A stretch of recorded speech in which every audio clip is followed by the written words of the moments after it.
ബുദ്ധിമാന്റെ ജീവയാത്ര മേലോട്ടാകുന്നു, കീഴെയുള്ള പാതാളത്തെ അവൻ ഒഴിഞ്ഞു പോകുന്നു. സകല മനുഷ്യരുടെ പാപങ്ങൾക്ക് വേണ്ടി തന്നെ ഒരിക്കലായിട്ട് പാപയാഗമാക്കി തന്നിൽ വിശ്വസിക്കുന്ന യാതൊരു വ്യക്തിയും ദൈവത്തിൻ്റെ മക്കളാകാനുള്ള അധികാരം നൽകി വിശ്വാസത്താൽ തങ്ങളുടെ തെറ്റുകൾ ഏറ്റുപറഞ്ഞ് ഉപേക്ഷിച്ച് ക്രിസ്തുവിലൂടെ പാപമോചനം പ്രാപിച്ച വെള്ളത്താലും ആത്മാവിനാലും വീണ്ടും ജനിക്കപ്പെട്ട വ്യക്തികളെയാണ് ഇവിടെ ബുദ്ധിമാനെന്നും നീതിമാനെന്നും കൊണ്ട് ഉദ്ദേശിക്കുന്നത്. കർത്താവിൽ വിശ്വസിക്കുന്ന യാതൊരു വ്യക്തിയും വിശുദ്ധീകരിച്ചും സൽഗുണപൂർത്തിയും കർത്താവ് വരുത്തിയിരിക്കുന്നു. ഇതിനെ നാം കീപ്പ് ചെയ്യണം. സ്വർഗത്തിൽ അധിവസിക്കുന്ന സ്വർഗസ്ഥനായ കർത്താവിനെ കേന്ദ്രീകരിച്ചു കൊണ്ടുവേണം രക്ഷിക്കപ്പെട്ട ഒരു ക്രിസ്തു വിശ്വാസി യാത്ര ചെയ്യേണ്ടത്. നമ്മുടെ ലക്ഷ്യം സ്വർഗത്തിലെത്തുക എന്നുള്ളതാണ്. സ്വർഗത്തിൽ വസിക്കുന്ന കർത്താവിനോടുകൂടൊപ്പം വരുവാനായിരിക്കണം നമ്മുടെ ആഗ്രഹവും താല്പര്യം.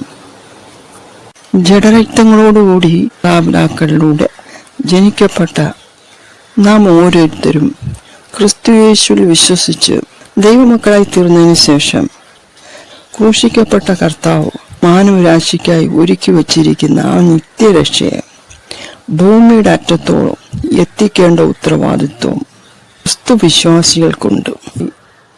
ദൈവം നമ്മെ ലോകത്തിൻ്റെ വെളിച്ചമാക്കി ജാതികളുടെ വെളിച്ചമാക്കി തീർത്തിരിക്കുമ്പോൾ ഈ രക്ഷാ സന്ദേശം എവിടെയായിരുന്നാലും ഭൂമിയുടെ ഏത് കോർണറിലായിരുന്നാലും അറിയിക്കേണ്ട മണം ദൈവാത്മാവിനാൽ അറിയിക്കേണ്ട ഉത്തരവാദിത്വം ഓരോ ക്രിസ്തു വിശ്വാസികൾക്കുണ്ട്.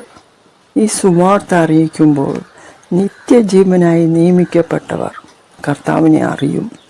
അവരും കർത്താവിനെ രക്ഷകനായി സ്വീകരിക്കും, ദൈവത്തിൻ്റെ മക്കളായിത്തീരും. ഈ ദൗത്യം നാം പൂർത്തീകരിച്ചേ മതിയാവൂ. ഇതിനാണ് ഭൂമിയിൽ അന്യരും പരദേശികളുമായി നമുക്ക് പാർക്കുവാനും കർത്താവിനെ രക്ഷകനായി സ്വീകരിപ്പാനും ദൈവത്തിൻ്റെ മക്കളായി തീരുവാനും ഒക്കെ ഭാഗ്യം ദൈവം നൽകിയത്.